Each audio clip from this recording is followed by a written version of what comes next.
ordered some spring bulbs. I think they should go around the pond, and I have a number of containers. They look good in containers, I think.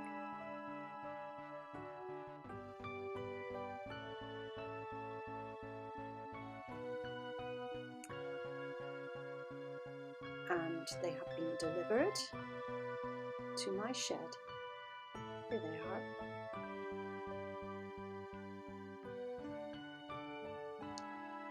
But I've also taken tulips from last year and stored them.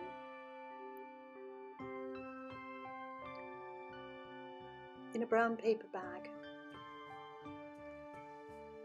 I don't know if they'll work. I'm going to have to look into them and see if I have any success in the coming year.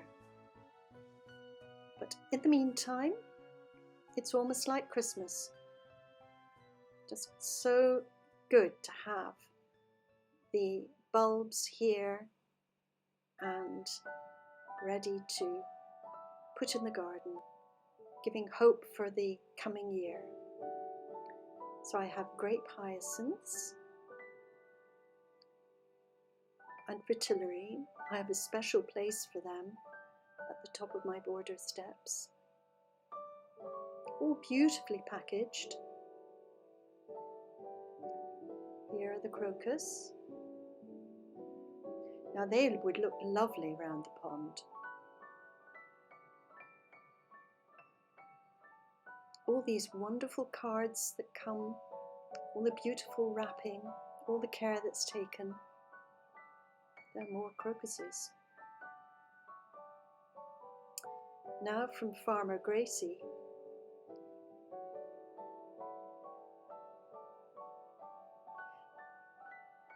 There are no promotions in this video. I'm simply buying and enjoying these companies' products. Look at those postcards. Here's Narcissus and Carnival Denise, which is one of my favourite tulips. And finally, a box from another company in England.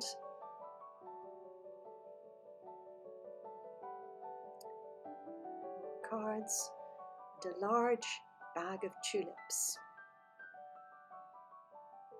Plenty to make the garden wonderful come the spring. So after all of that, I think I need some afternoon tea and a break.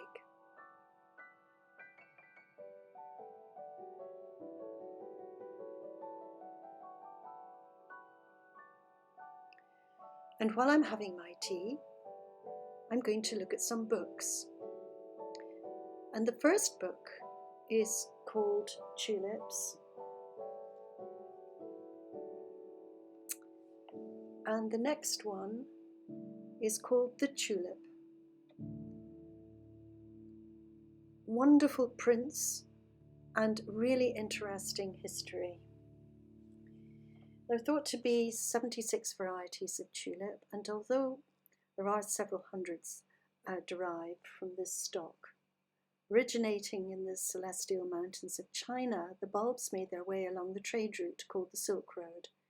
The arrival was gradual, affecting not only gardening but the arts too.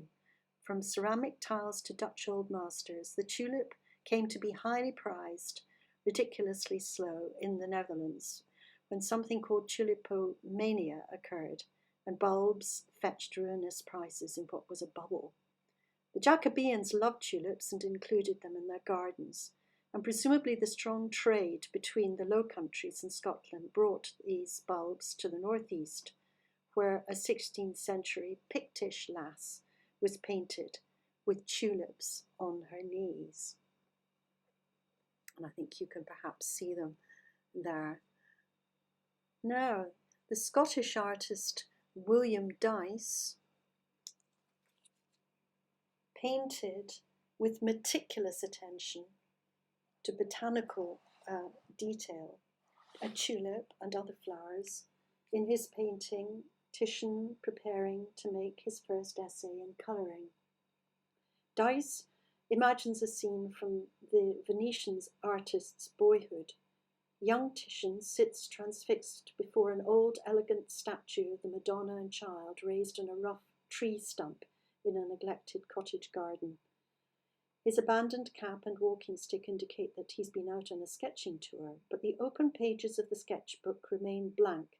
Heaped in a basket at his feet are masses of flowers, and his intense gaze at the stark surface of the statue, as well as the blossoms he holds in his hand, reveals his plans. Titian will use the colours of nature, pressed from the petals of the flowers he has gathered, to add beauty to his art. The vignette evokes Ruskin's dictum, truth to nature, but at the same time recalls an older observation, that of Dante, who exclaimed, "Nature is the art of God."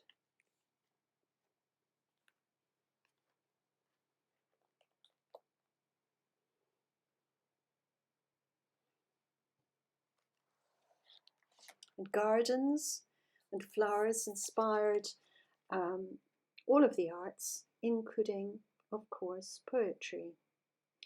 And in the next book, Garden Poems, there is a poem by Robertherrick, To a Bed of Tulips. Bright tulips, we do know you had your coming hither, and fading time does show that you must quickly wither. Your sisterhoods may stay and smile here for your hour, but die ye must away, even as the meanest flower. Come, virgins, then, and see your frailties, and bemoan ye, for lost like these 'twill be, as time had never known ye. And that is certainly true of tulips. They are perhaps not the most long-lasting of flowers, but their colours are extremely vivid, as are the other spring bulbs that I'm going to be planting.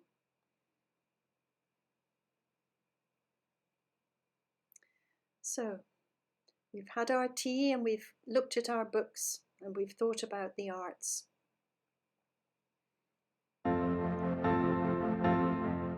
And how tulip has inspired artists.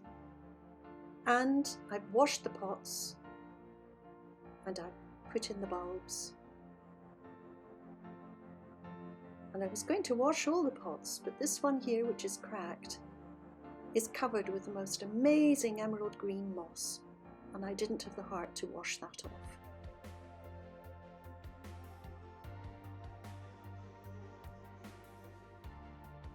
So this coming year I hope to look forward to La Belle Époque, Green Wave, Apricot Parrot, Carnaval de Nice among my tulips. So thank you so much for coming and sharing with me as I've planted my spring bulbs. Please subscribe, and I hope to see you again soon.